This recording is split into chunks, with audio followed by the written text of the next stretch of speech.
Pemirsa, penyerahan bantuan subsidi upah gaji Provinsi Papua Barat tahap pertama mulai dilakukan. Ditandai dengan penyerahan secara simbolis oleh Gubernur, Wakil Gubernur, dan Kepala BPJS Tenaga Kerja Papua Barat.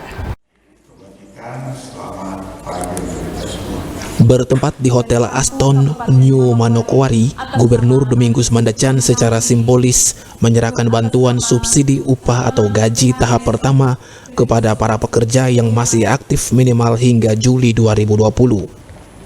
Bantuan subsidi upah atau gaji diberikan oleh pemerintah pusat melalui BPJS Ketenagakerjaan dengan pembayaran dilakukan selama 2 tahap dengan total nilai Rp2.400.000 untuk tiap pekerja.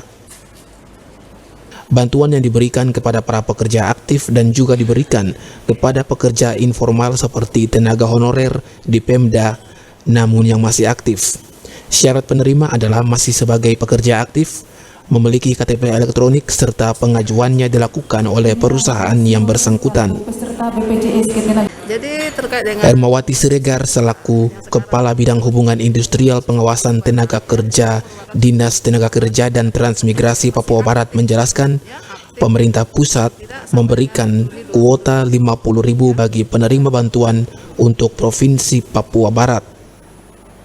Namun hingga saat ini baru sekitar 8.000 tenaga kerja yang terdata. Diharapkan perusahaan-perusahaan resmi yang beroperasi di Provinsi Papua Barat untuk lebih proaktif memberikan data pegawainya ke pusat dengan persyaratan utama telah menjadi peserta BPJS Ketenagakerjaan agar para pekerja juga mendapat bantuan subsidi gaji atau upah oleh pemerintah pusat.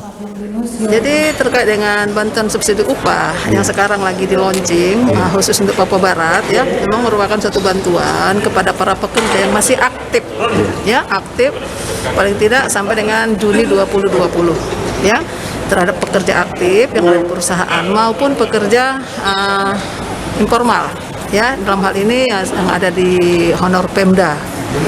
Nah, yang aktif. Bantuan ini merupakan bantuan dari pusat yang nilainya 600.000 per bulan yang akan dibayarkan sebanyak 2,4 untuk 4 bulan ke depan. Tapi dibayar bertahap 2 kali, ya.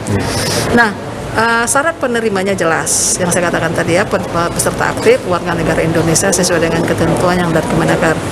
Nah, bantuan ini memang dikoleks oleh BPJS Tenaga Kerja karena seluruh peserta BPJS itu datanya ada di BPJS Tenaga Kerja, sehingga mereka yang mengkoleks, tapi anggaran pembayaran ini adalah anggaran pusat, ya. Jadi BPJS di sini hanya sebagai penghimpun data yang sudah disampaikan ke kementerian. Ibu, ini di luar data-data yang sudah dimasukkan untuk dapat bantuan dari pekerja informal dan formal yang Pemprov Papua Barat punya program tangan kasih, ya, Bu? Ya, jadi jika memang bantuan program tangan kasih ada mereka yang mempunyai kepesertaan BPJS, apakah mereka berhak mendapat? Ya, berhak, ya, karena berbeda gitu, ya. Jadi bukan itu tidak sama dengan yang waktu tangan kasih kita katakan orang yang mendapatkan bantuan tunai apakah PKH, bansos itu nggak boleh dapat tangan kasih, tapi kalau ini boleh karena berbeda. Kalau ini syaratnya dia peserta BPJS, kalau tangan kasih syaratnya dia bukan penerima PKH bansos lainnya, gitu, ya. Jadi sehingga mereka bisa mendapatkan. Bu, total yang dapat bantuan untuk tahap ini kan tahap baru launching, ya, Bu, ya? Ya, tahap pertama kita sekitar untuk berapa? tahap launching ini kita sudah mendapatkan kurang lebih hampir 8.000 tenaga kerja. Jadi kita nggak tahu perusahaan Papua Barat. Iya, Papua Barat. Kita nggak tahu perusahaan mana, si pekerja mana, nggak tahu karena uang itu masuk langsung ke rekening yang bersangkutan. Dari perusahaan mana kita nggak tahu. Dari kuota yang direncanakan mungkin Papua Barat dapat 50.000. Kuota 50.000, tapi yang kita dapatkan baru 8.000. 8.000. Ini akan bertambah terus seiring dengan data yang dikirim oleh BPJS ke pusat. Nah, itulah nanti akan kita lihat perkembangannya berapa banyak Papua Barat sudah mendapatkan bantuan ini. Ari Armstrong, Biro Manokwari, CWM Channel.